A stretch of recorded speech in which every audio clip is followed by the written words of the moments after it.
வணக்கம் அன்பர்களே, இது தகவல் சாளரம். நான் உங்கள் பிச்சை முத்து.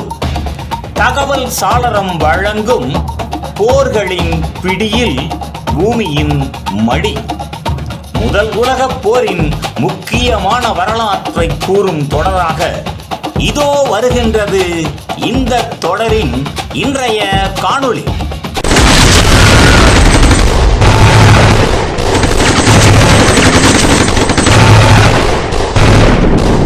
பெண்களின் வீரப்பாதை, போரால் உருவான புதிய உலகம்.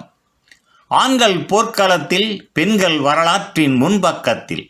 1914 முதல் 1918 வரை ஆண்கள் மில்லியன்கள் எண்ணிக்கையில் போருக்கு சென்றார்கள். ஆனால் நாடுகளின் செயல்பாட்டு சக்கரம் அதனால் நின்றுவிடவில்லை. அந்த சக்கரத்தை சுழற்றியது யார்? அவர்கள்தான் பெண்கள். முதல் உலகப் போர் பெண்கள் என்ற சொல்லுக்கு புதிய பொருள் கொடுத்தது. வீரம், வேலை, தியாகம், சுதந்திரம். கைகளில் ஆயுதம் இல்லை, ஆனால் தேசத்தை தாங்கிய கைகள். ஆண்கள் இராணுவத்தில் சேர்ந்து போருக்கு சென்றபோது ஆயிரக்கணக்கான இடங்கள் காலியாகி போயின. அந்த இடங்களில் முதன் முறையாக பெண்கள் வந்து சேர்ந்தனர்.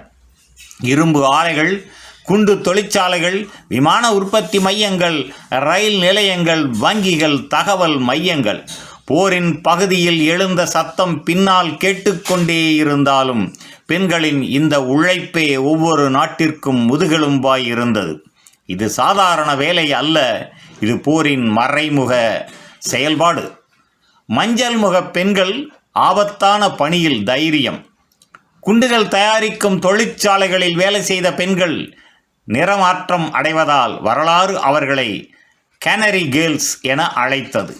வெடிபொருளின் நச்சு அவர்களின் உடலை மாற்றிக்கொண்டது. ஆனால் அவர்கள் போர் முடியும் வரை நாங்கள் பணியாற்றுவோம் என்று உறுதியாய் நின்றனர். அவர்களின் தியாகம் அந்த நாடு உயிர் தப்பிய காரணங்களில் ஒன்று. போர்க்களத்தில் செவிலியர் சேவை, நர்சஸ் அட் வார். போரின் முனையில் செவிலியர்கள்தான் உண்மையான உயிர் தாயார். நொறுங்கிய உடல்கள், பரிதாபமான காயங்கள், நிறைந்த இரத்தம், இவற்றை எதிர்கொண்டவர்கள் பெண்களே. வாலண்டரி எய்டு டிட்டாச்மெண்ட்ஸ் எனப்படும் பிரிட்டிஷ் செவிலியர்கள், ரெட் கிராஸ் நர்சஸ் ஐரோப்பா முழுவதும் படுகாயமடைந்த வீரர்களை உயிருடன் பாதுகாத்தார்கள். அவர்களின் துணிச்சல் போர் வரலாற்றின் மிகப்பெரிய வீரமும் தியாகமும் நிறைந்ததொரு வரலாறு. பெண்கள் இல்லாமல் போர் முடியாது. இந்த போர் பெண்களை உலக மேடைக்கு கொண்டு வந்தது. ஆண்கள் மட்டும் முன்னர் செய்த வேலைகளை பெண்கள் செய்தனர். பெண்கள் தொழிற்சாலையின் மையமாகினர். அரசாங்க பணிகளையும் ஏற்றுக்கொண்டனர். மருத்துவம், போக்குவரத்து, ஆயுதம் அனைத்திலும் பெண்கள் முன்னேறினர். போருக்கு பிறகுதான் அரசுகள் உணர்ந்து கொண்டன, பெண்களின் சக்திதான் நேற்றும் இன்றும் நாளையும் இந்த மானிடத்தின் இன்றியமையாத தேவை என்பதை. வாக்குரிமை போரால் வென்ற பெருமை. முதலுலகப் போர் முடிந்த சில ஆண்டுகளில் பல நாடுகள் பெண்களுக்கு வாக்குரிமை வழங்கின. Britain, America, Canada, Germany, Austria. இது வெற்று உரிமை அல்ல, அது பெண்களின் போராட்டத்திற்கு கிடைத்த போரின் பரிசு. பெண்களின் உழைப்பை உலகம் மறுக்க முடியாததாக இந்த உரிமை வழங்கப்பட்டது.